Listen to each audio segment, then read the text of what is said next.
Great.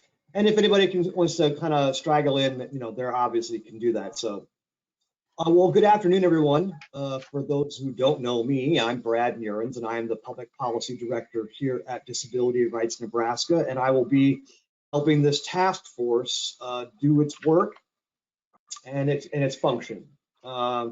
Eric will be working working with the steering committee, and then I will be kind of working with the task force.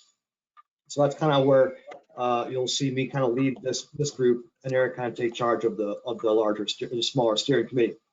So you should have all received an agenda, a little draft agenda for today for our meeting, and it has 6 components. The first component is basically kind of a quick update on some of the awareness presentations that we've done as part of the initiative.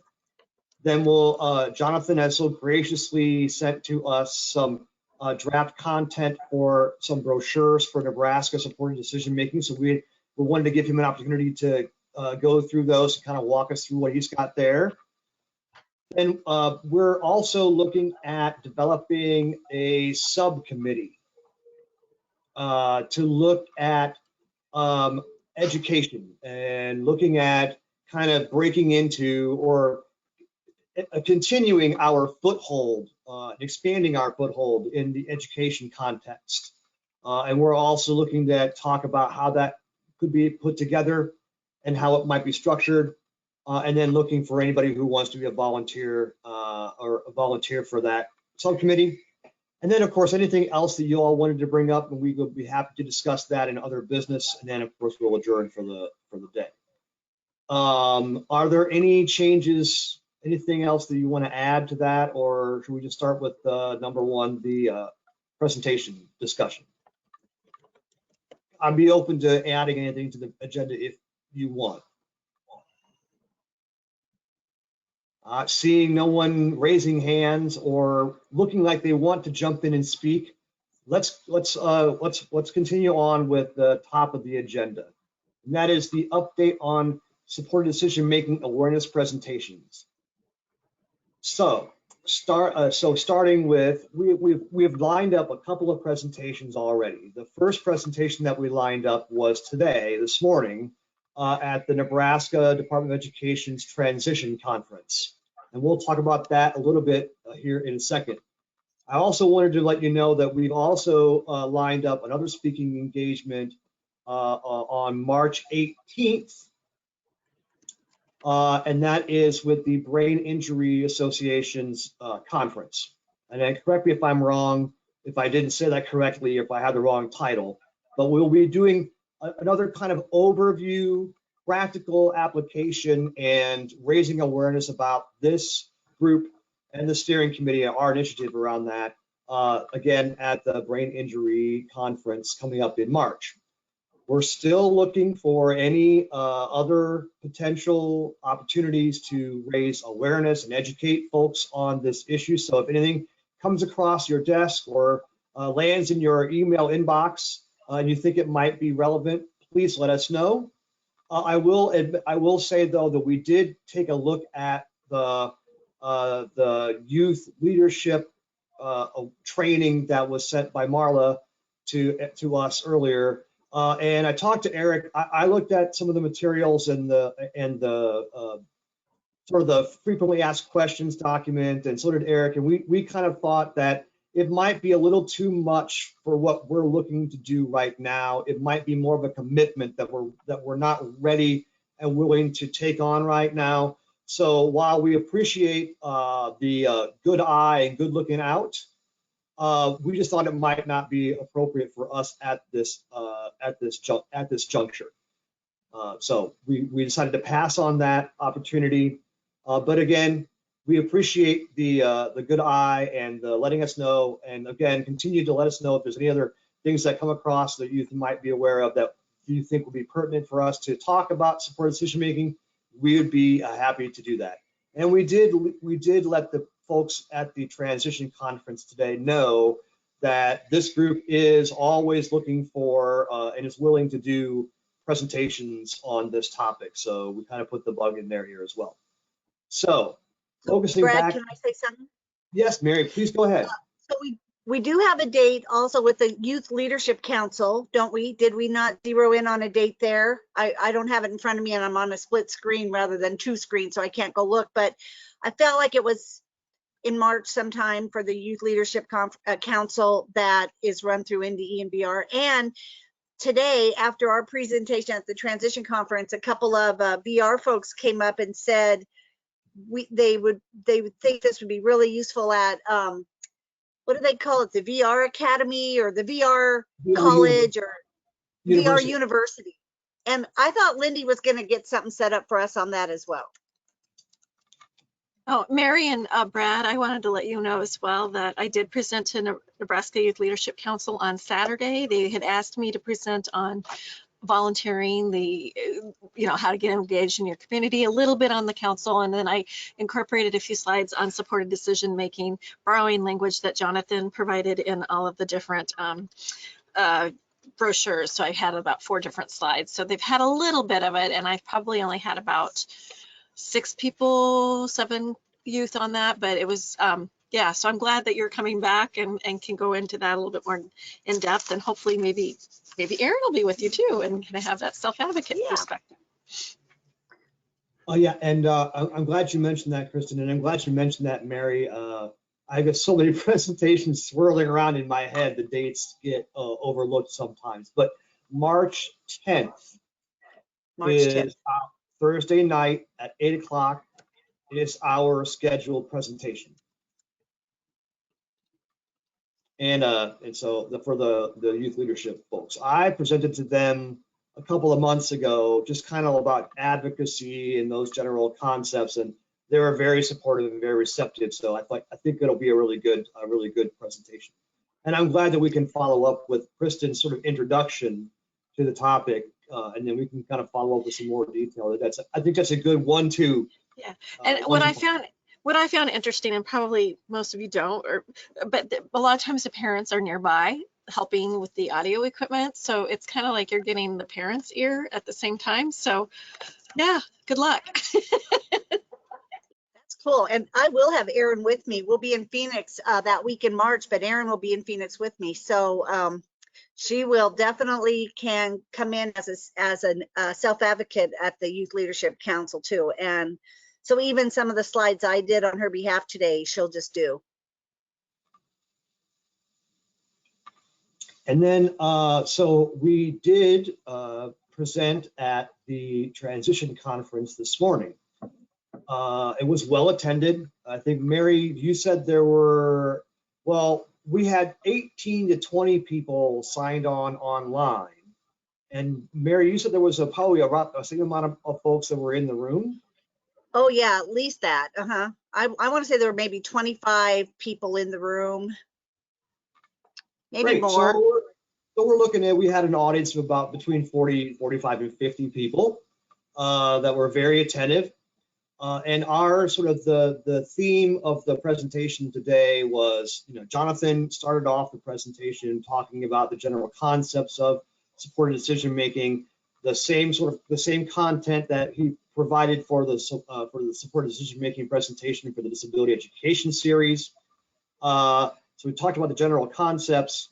Then we turned it over to Mary, and she talked about the practical application. Again, the same materials that we talked about earlier, the practical applications in Erin and Mary's experience. And then I kind of followed up with a little bit of an ineloquent discussion and awareness about this particular initiative, both the steering committee and the task force. The idea behind that was to say, there's a group that's working on this, and we're always happy to do presentations and provide information and education materials. So you kind of let us know if there's some education opportunities, and let us know if you're interested. We can provide you some of that educational and other material and resources.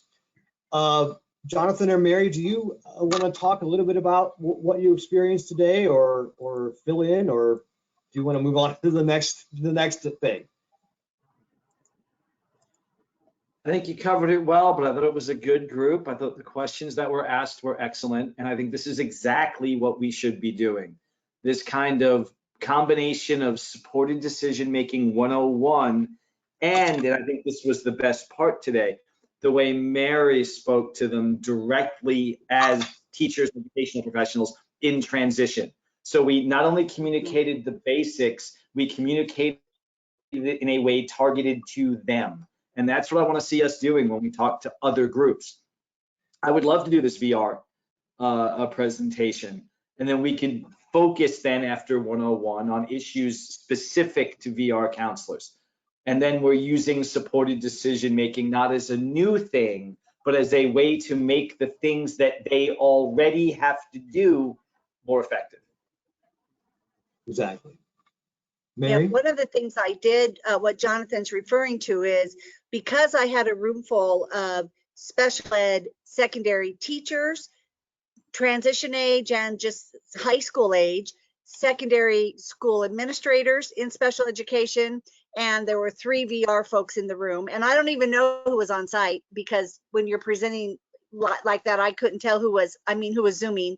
But I tried to link it to this is where you find this on post-secondary outcomes and on the activities such as student-led IEPs and transition opportunities and VR practice sites, and having to build different activities to build self-determinism and grow your support circle and share that information. I mean, I tried to make it applicable to something that they would take away and say, oh, that's something we could put in the activity box on the transition section of the IEP, like useful things for them.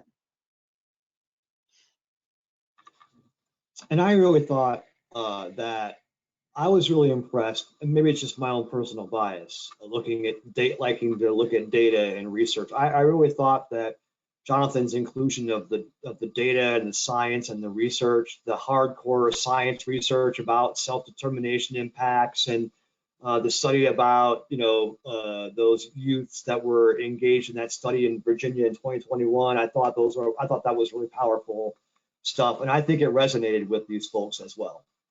But that's what my impression of their nonverbals. So, but I thought it went really, really well. I think we accomplished what we set out to do, and I think this presentation and the ones before are really consistent. Like Jonathan was saying, exactly what we want to try to do at this stage. And I think I wanted to impress upon them, this group, that we know this is not we're not taking my usual approach of like, let's legislate and let's pass legislation and lobby because I'm a lobbyist, right? But actually we're trying to look at, sowing the seeds of education and awareness as opposed to looking at some sort of legislative framework. So, all right, is there any other final comments before we move on, or any other questions about the presentations that we've done? Or is there any other suggestions of ones that we should be looking at that you know of in particular? Anybody? Hey, Brad, this is Gina with the ARP. I was just curious, and I'm just kind of coming from the perspective, are you going to do any recorded presentations? And I know that you wouldn't have the live audience perspective there, but I'm wondering, for us, sometimes with membership, that's easier to share things in a recorded format that they can view. And again, I'm talking 50 plus. So, I just was curious, and maybe we haven't gotten to that point, but that would be a really great tool for us to have in a promotional type of, and maybe that comes in later when we have more resources. I know you're going to talk about the brochures and all of that, but just throwing it out there, I guess, either as a question or an ask, that might be something that would be helpful for our membership. Gina, I'm glad you raised that. That's a very good question. And I don't think that we've really thought long and hard about recording, making a pre-recorded presentation that we could, use. But that's a really good idea. Let me take it back to Eric and the steering committee. And I don't think it would be impossible. I don't think it would be unwarranted. But yeah, that's a really good suggestion. And I guess in addition to that, and that would be something ARP would be more than happy to partner with you guys, Mary, Brad, whoever would want to do that. We could host it and do the recording, and then, we could do it live and then record whatever too. But I guess that's just another piece of that's been, obviously with pandemic, that's been extremely helpful for us in reaching people. So that's okay. That's an I excellent. like that idea of us presenting live and then recording it, because that's exactly what happened today. We were recorded today, and it'll go up on the Department of Education website under this year's transition conference, as all the presenters will. So I like that idea. If we couldn't come up with just a live standalone one that is generic to send to anybody.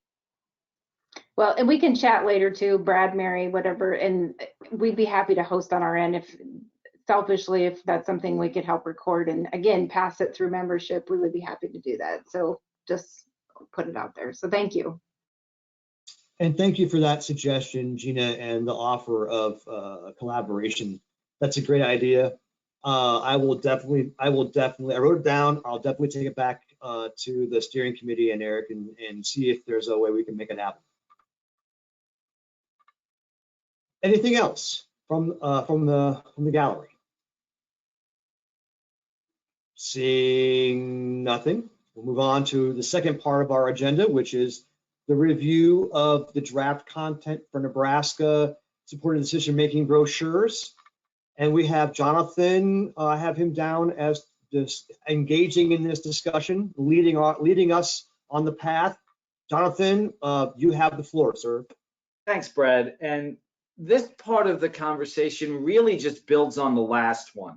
If you remember what I said about how well Mary spoke to teachers in the language of teaching, she met them where they are. That's my intent with providing educational brochures, 3 samples of which April sent out to you that I've written thus far. The 3 I have written are targeted to parents, okay? They are one on whether guardianship is your only choice when your child turns 18, one on accessing supported decision-making in special education programs, and one on accessing supported decision-making in transition planning specifically.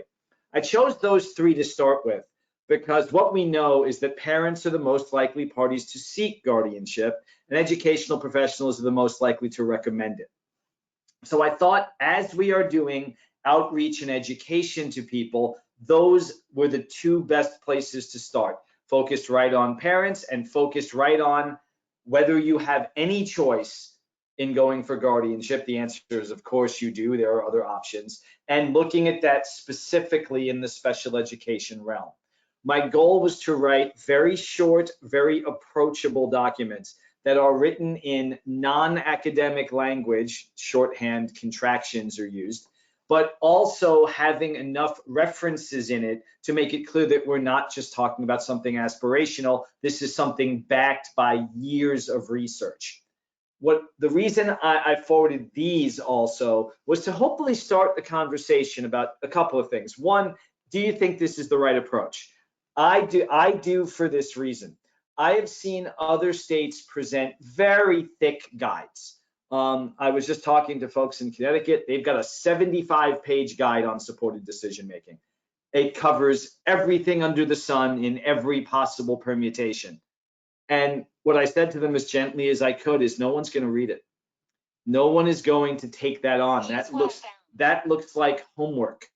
But if we give people 5 to 7 pages of text in approachable language and give them a contact number to call, what we're going to give them is just enough information so that they want more and they know where to go to get more.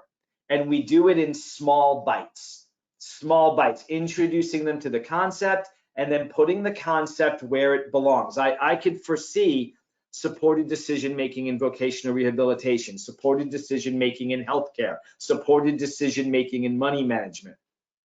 And then building on what Mary did today, taking the ones we have and then moving them a little bit to target them to professionals. We could do that special education and transition one targeted toward educational professionals. I would love to write a managing your healthcare targeted specifically to people with IDD, managing your money targeted specifically to people with IDD, both to give useful information and also to set supported decision-making right in the middle of everything everyone does, which is what it is. We demystify SDM by showing all the places where one, people already do it, and two, giving them useful information on how to do it that matters to them in their lives. So after a very long story from a very short question, what I'd love to do is, if you've had a chance to look at the three, tell us what you think of the approach and whether it makes sense to put a committee together to start thinking about what else we can write, who else we can target to, and who might be able to help us finalize these. The text is nice. It would be better even to have some graphics with it so that it was more engaging. What do y'all think?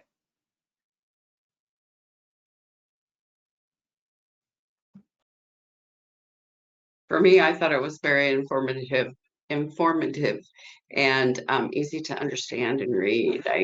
I found it very smooth flowing. I didn't find myself going back and looking it over more than once. I got it the first time through. And I think that's really beneficial. It was really good.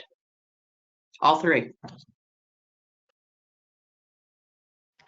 I'll tell you what I liked best about them, Jonathan, were the links in them, that like the Missouri stoplight tool, or the links to other states' brainstorming guide. And in one of them, there was like a worksheet for parents on how to explain.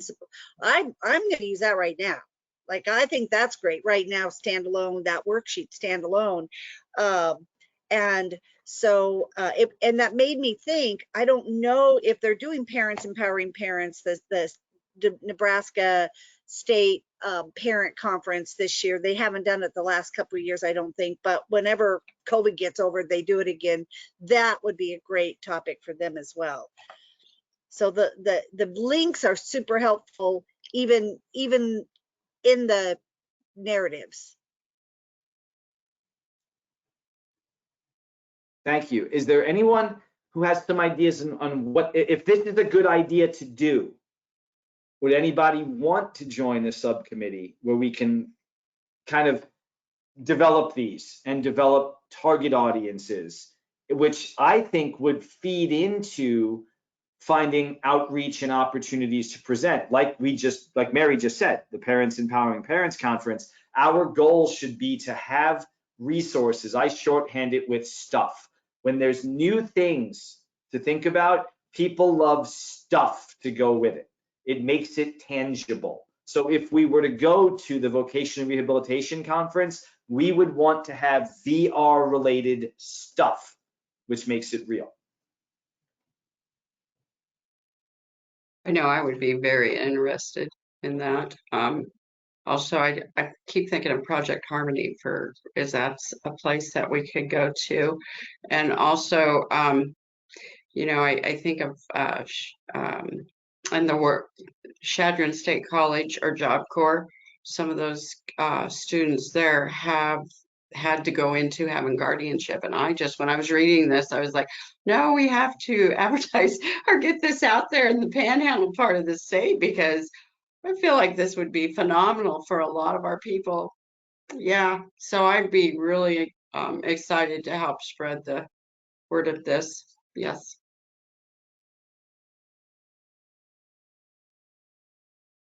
You know, I do not have time to serve on a subcommittee, but I would be willing and able to gladly provide content or input on, if you're developing something specifically for the VR training and the VR folks, I'd be glad to provide some help with that specific tool.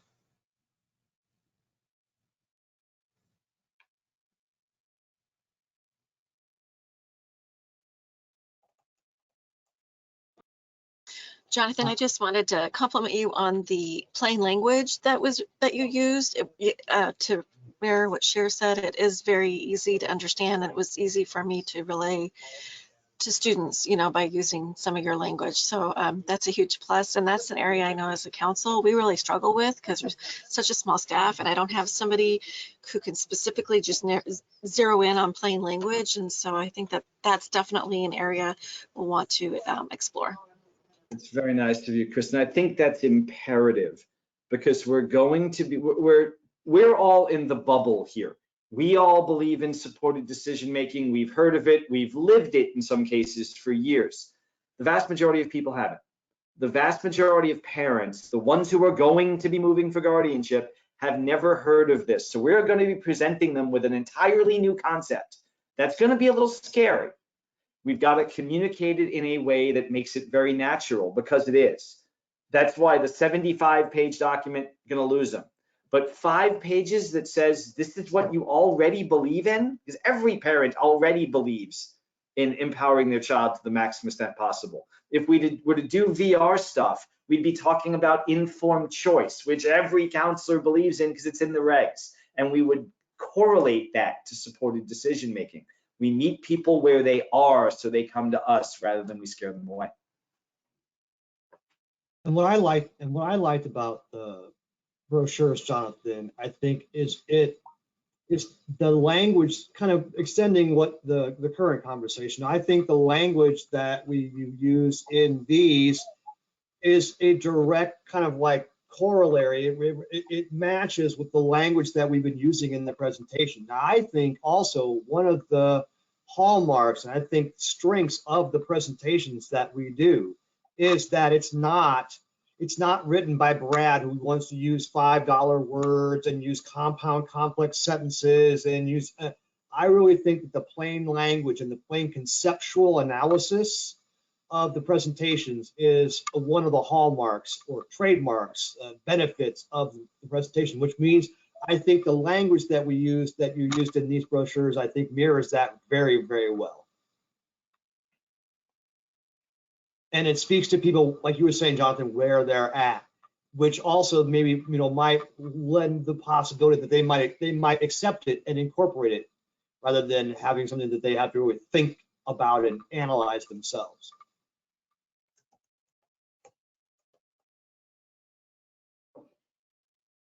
So I have written down that sure that you would be happy or would be willing to kind of talk to us about the VR related and Chattering State College, those sort of outlets for opportunities for these. Yes, absolutely. I mean, I'm thinking of some schools that have already said that they'd like to work with me when it comes to IEP things. I just feel like a lot of times they just always try to go to guardianship, and this would be phenomenal to be able to say, hey, wait, we got something else now that you need to look at. Yeah, I think Hershey School would be a really big place to go to with their principal, Mr. Thompson. Yeah, phenomenal. I'm excited. I don't know if you can tell, but I'm chomping now at the bit because I just feel like after I read that today, I was like, oh, I'm really on fire now about this, because it was like, okay, I get this all now. I understand where we're coming from and what we're doing. And that to me was really important, really important. Great. Sure, we can always use enthusiasm and passion. So don't lose that. Keep that up.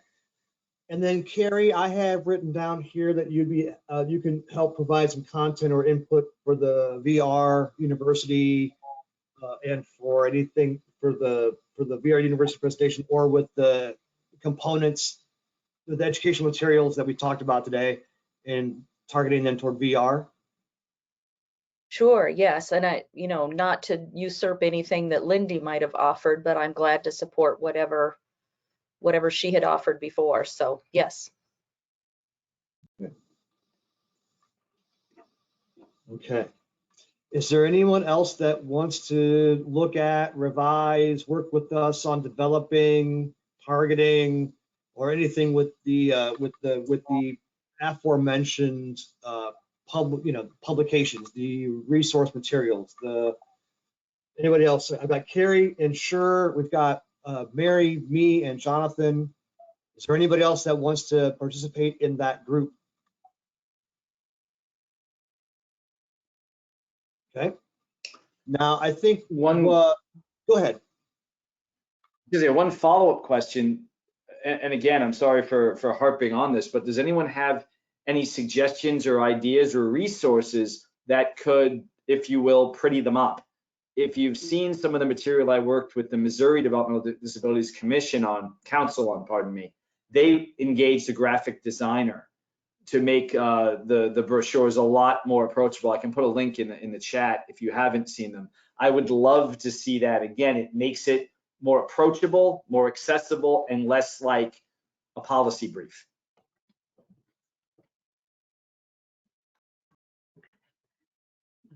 Kristen, did you say you would? You had access to something? Something popped up here, but I couldn't catch it. Oh, I'd be willing to as I'm available, but my workload is kind of crazy. Speaking of graphic design, I know we just re-released our Along the Way guides, and we used copycat printing in Kearney, Nebraska, or that's who the entity that we sub-awarded with used. And so that might be a good place to look if you're looking for graphic designers. I know they've done some work on behalf of the council, and there's a good connection there that Mary O'Hare would have. Yeah, and we can Putting maybe in the chat go an ahead. example. Here's the link to one of theirs. And maybe we can, or maybe I'll talk to Eric and see if we can draw in some of our graphics folks to help with some of the content visualization stuff. But I agree with you, Jonathan. I think if we can find a way to pretty it up and to put some graphics in there, it might be more user friendly than just plain text. And I think I think there's lots of options that we can, there's lots of options that we can avail ourselves of for that part. So I've got Kristen, Carrie, and Sher working with us on developing these brochures and targeting and looking at those and that language. And I'll talk to Eric. I'll talk to Eric about the graphic stuff and about maybe doing a pre-recorded session. That'd be great. Now, do we want, now looking at the volunteers that we've talked about today, Carrie, Kristen, and Sure, maybe what we could do instead of taking time today is that maybe, given that we've got a small number of folks, maybe we could do a back channel to figure out the logistical stuff about, do we want to meet? Do we want to have a set meeting time? And those, instead of taking the time for the group today, would you be willing to engage in a back channel discussion about logistical stuff for getting, that input and those reviews together? Would that be agreeable? Yeah. I will mark that down and we'll get back to you on that. Okay. I think we've. Brad, before you move on, can I take us back to item 1 again on updates on awareness, just to capture it in the notes for April? Mark Smith can probably help me with this, but Monroe Meyer has a parent resource group. That's not what it's called. I'm making that up, but they have a parent group, and they asked Aaron and I to speak about supported decision making, and we zoomed in January and did similar presentation today as just kind of an overview of it to their parent. Is it called resource group, Mark? Is that what Monroe Meyer calls their parent support group? I don't know. Do you know? I'm not sure who you talk to. We have lots of groups. So I apologize. Okay, well, I'll go look it up. But anyway, that was another one and it was through Monroe Meyer, and apparently they have these monthly trainings. But anyway, April, I'll find out what it was and email it to you just to get it in the notes. How about that? Yeah, Okay, I'm sorry. sorry. Go ahead, Brad. Not more help on that, Mayor, but it could be one of a number. I'm not sure who you spoke to. So, Gotcha. I don't know right off either. I'll have to go look it up. Well, I think that brings us to our 5th part of the agenda today, and that is other business. Is there anything else that anyone wants to bring to the floor? Is there anything else they want to discuss or talk about? beyond what we've discussed earlier? Or is there something that you want to go back to an earlier point and make something else? Is there anything else anyone wants to say?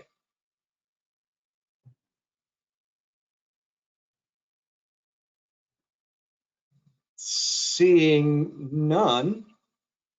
I'm gonna say something real quick. I'm Please chiming in. Please do. So is this something that we can start sharing to see if we can attract some people that want presentations then, or like educational for like the school systems and that? Is that something we can start seeing who we can get sent to you or for your presentations or not? Sure. Are you saying, or are you asking, like, can we like start sort of like advertising or having discussions with groups saying, hey, there's a coalition or there's a group of Yes. organizations that's doing presentations around support decision making. They're always looking for opportunities to have some materials. Would that be appropriate a presentation for your group? Is that the kind Right. of thing you're talking about?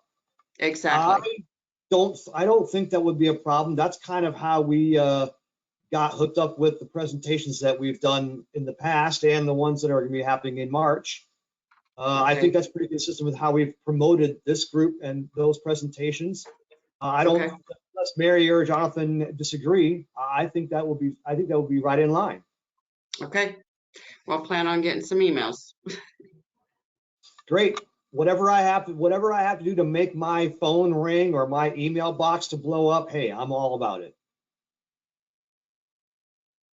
Okay. Well, given that we've run through our agenda and we don't have any other business that was raised, and in light of everyone's time, we could adjourn the meeting a little early and give you a half an hour or so of your time back. Would that be agreeable? Okay, so I will touch base with Kristen, Sure, and Carrie, and we'll try to set up, and Jonathan and Mary, and we'll try to set up some sort of conversation to talk about logistics.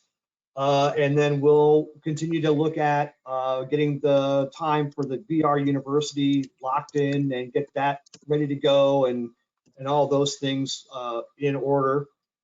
And I will talk to Eric about the AARP's suggestion about a pre-recorded and collaborating with them on that. I think that'd be great. It's certainly a community that we haven't reached out to yet. So I think there'd be a lot of buy-in with that.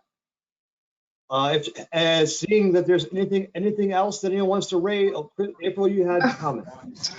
I don't believe that we have a next meeting scheduled. Is that something we should discuss now?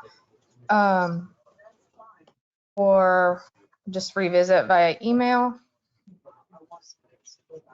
Well, we can probably do it by email if everyone is agreeable with that, or do you want to pull your calendars out now? It's up to the group.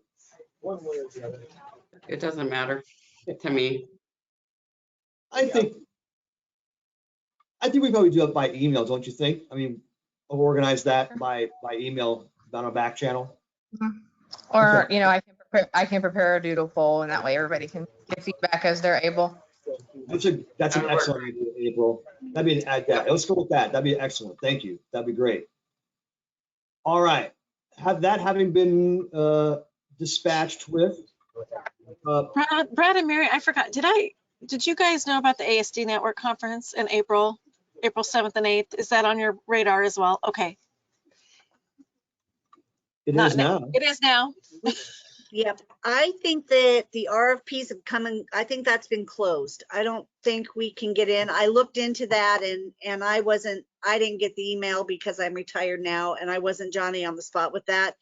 But I think those sessions are set for that. When I was looking at conferences, I realized we were too late for the state ASD conference. But if it's any consolation, I did present on it last year without the wonderful backup of Brad and Jonathan. So they have heard it before, but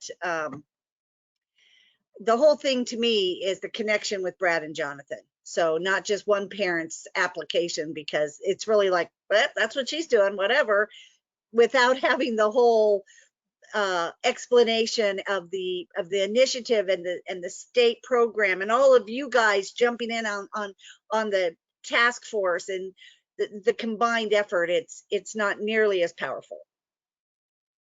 No, it's more Jonathan than me, so. Well, thank you very much, Mary. I really appreciate that, although it is more Jonathan than me. But Thanks to Jonathan and Brad for your leadership and good work. And April for keeping us on task. And Let's April. not forget that. Let's not forget that. That's very important too. I- Well, thank you all very much for your time today and your attention. We will stay in touch, and I hope you have a great rest of your week. Stay warm and be safe. And we will be talking about a future meeting date with April. Will put that together for us, and I will reach back with the folks that we're talking about input on the educational materials. With that being said, get out of here. Have a great rest of your day, and I'll see you soon. Thank you.